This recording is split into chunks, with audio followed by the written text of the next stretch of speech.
April 1943. High above the skies of France, German aces laughed through their oxygen masks. Below them, a formation of hulking American fighters struggles to climb. Flying milk bottles, one German sneers. Yet within 18 months, that laughter will vanish, replaced by fear, as those same machines rain thousands around a .50 caliber fire across Europe. This is the story of how America's most mocked fighter became its deadliest.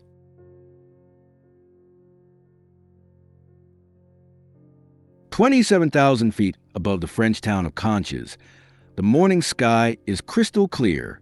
Sunlight glints off the silver wings of the Luftwaffe's Focke-Wulf 190s as they weave in tight formation.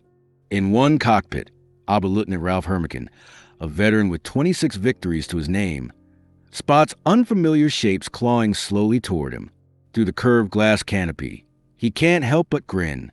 "They've sent us flying milk bottles," he jokes over the radio.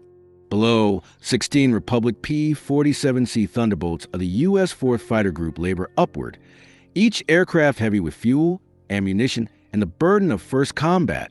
To the seasoned German pilots used to sleek Spitfires and nimble Bf-109s, these Americans look absurd. Fat fuselages, tiny wings, propellers like dinner tables. What Hermican cannot yet know is that he's staring at the future, at the weapon that will, within 2 years, grind the Luftwaffe's fighter arm into dust.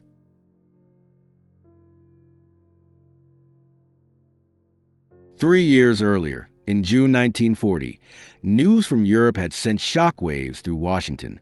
France had fallen. The Luftwaffe ruled the skies. The U.S. Army Air Corps needed a fighter that could challenge German performance at high altitude, and they needed it fast. Republic Aviation's chief designer, Alexander Kartveli, received the order. Instead of a lightweight interceptor, he drew something radically different. A massive airframe wrapped around the most powerful engine America could build, Pratt & Whitney's R-2800 Double Wasp. When the prototype XP-47B first flew in May 1941, test crews stood speechless. Nearly 10,000 pounds empty, 65% heavier than its predecessor. A complicated turbo supercharger ran the length of the fuselage, giving the plane a swollen, almost pregnant profile. Pilots joked, "Does this thing actually fly?" It did, and at altitude, it flew like nothing else on Earth. The huge radial engine maintained full power even at 27,000 feet, where most fighters gasp for air. Kartveli called it a dinosaur with good proportions. History would prove him right.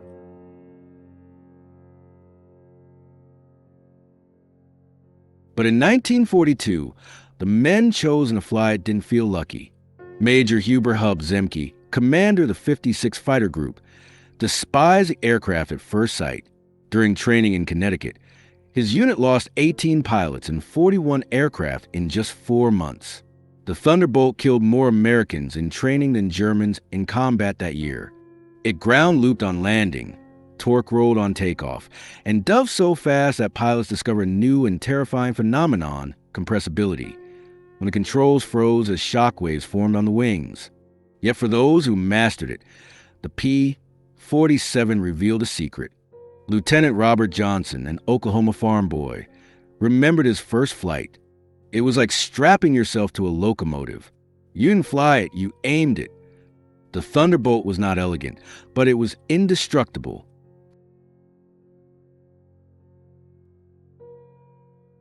By April 1943, American fighter groups in England were ready. 56 pilots climbed into their brand new Thunderbolts and crossed the Channel on their first mission over occupied Europe. The Germans were waiting. To them, the P-47 looked slow, overweight, and clumsy. In their first month, the Americans lost 14 Thunderbolts for only 3 confirmed kills. British observers watching from their Spitfires were unimpressed. The best evasive maneuver, one RAF pilot quipped, is to unstrap and run around the cockpit. German confidence soared. Jag Eschwader 28XS commander, Joseph Pips Priller, sent back a smug report. "It flies like a truck and turns like a freight train. The new American fighter is meat for the slaughter." But beneath the mockery, something remarkable was happening. something the Germans hadn't noticed yet.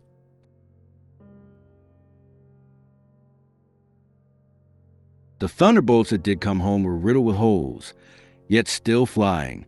One aircraft limped back on May 4th with 21 cannon hits and over 100 machine gun strikes. A Spitfire or a Messerschmitt would have disintegrated. The P-47's thick radial engine and lack of vulnerable coolant systems shrugged it off. Engineers realized that Republic had built not a fighter, but a fortress with wings. And when that fortress managed to line up its guns, the result was devastating. 8 Browning .50 caliber machine guns firing 6,000 rounds per minute, enough to cut an enemy fighter in half in seconds. The convergent zone of their fire formed a 6-foot wide cone of destruction.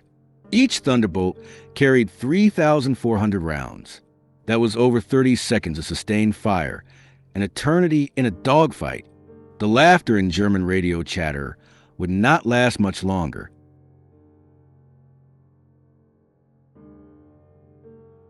June 26, 1943. Second Lieutenant Robert S. Johnson of the 61st Fighter Squadron is returning from escort duty when 16 FW-190s pounce from above. In seconds, his Thunderbolt is ripped apart.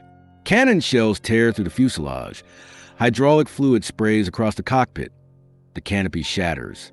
Wounded and half-blinded by oil, Johnson tries to bail out, but the canopy track has been welded shut by shrapnel.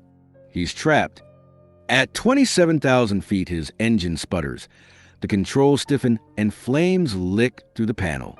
He pushes the stick forward, leveling out, desperate to limp home. The Thunderbolt, mortally wounded, refuses to die. Moments later, a lone German FW-190 slides in behind him. Its pilot opens fire, emptying his cannons, then his machine guns. Johnson braces as bullets hammer the fuselage. Hundreds of them. When the smoke clears, the German pulls alongside, staring in disbelief at the wreck still flying. The two men lock eyes through the canopies. The German shakes his head, salutes, and breaks away. Johnson's P-47 reaches England, barely holding together. Mechanics stop counting bullet holes at 200, yet the engine is still running. The Thunderbolt had endured the impossible. That day changed everything.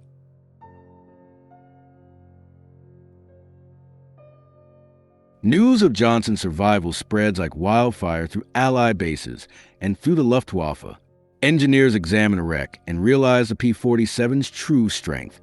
It can take punishment no other aircraft on Earth could survive. The Americans adjust their tactics. Colonel Hubert Zemke drills a new mantra into his men. Don't turn with them. Don't climb with them at low altitude. Use your weight. Use your power. Use your guns. The Thunderbolt's mass, once seen as a curse, becomes its greatest weapon. In a dive, it's unstoppable. Faster than anything the Germans can fly. From 30,000 feet, a P-47 can reach 550 miles per hour. Captain Walker, Bud Mahurin, pioneers a new doctrine, boom and zoom. Thunderbolts climb high, roll inverted, and dive like hammers from heaven. At the bottom, 8 guns unleash their fury. Surviving Luftwaffe pilots call it the Wall of Lead.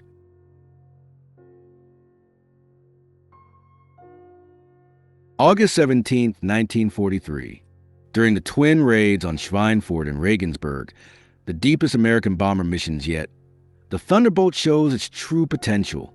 Major David Schilling's 62nd Fighter Squadron spots a formation of twin-engine Messerschmitt 110s preparing to strike at the B-17s.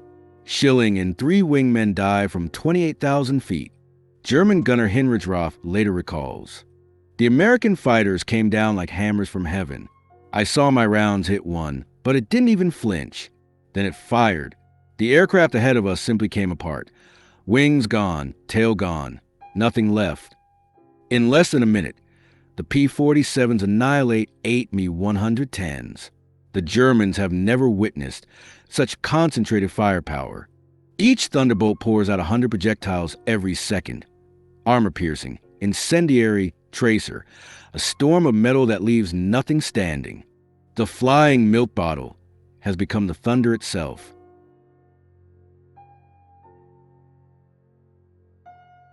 By autumn 1943, the Luftwaffe's aces begin to notice another horrifying truth. The higher they climb, the stronger the P-47 becomes. Its turbo-supercharged engine keeps full power above 30,000 feet, while German engines choke thin air. On October 8, 1943, ace Hans Philipp, 206 victories to his name, leads his unit against American bombers near Bremen. From above, Robert Johnson dives in, fires a 2-second burst, and Philipp's FW-190 explodes midair. The Luftwaffe is shaken. If even their best cannot survive, what hope do the rest have? That winter, German intelligence delivers a grim assessment to Hermann Göring. The American P-47 possesses superior altitude performance and structural strength. Its firepower renders conventional engagement unviable. The laughter is gone.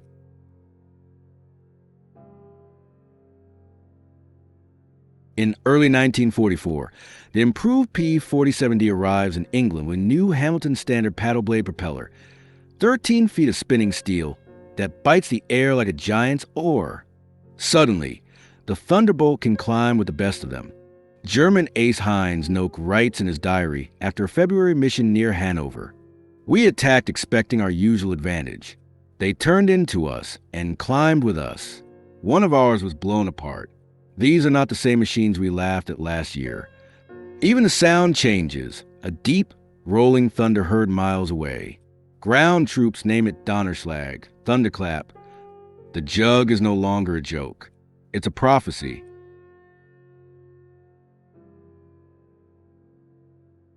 By spring 1944, the Thunderbolt's transformation is complete.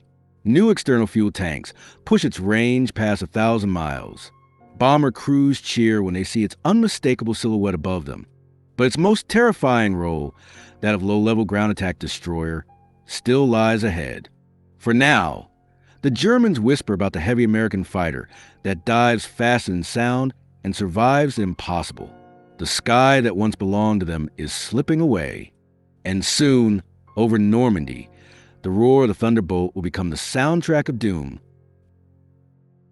The Jug comes down to earth. From the beaches of Normandy to the heart of Germany, the P-47 will turn the Luftwaffe's nightmare into the Wehrmacht's as its 8 guns thunder across Europe. If you enjoyed this story, consider subscribing for Part 2, Unbreakable, Robert Johnson and the Day the Thunderbolt Refused to Die. Your support keeps these true stories of courage and engineering alive.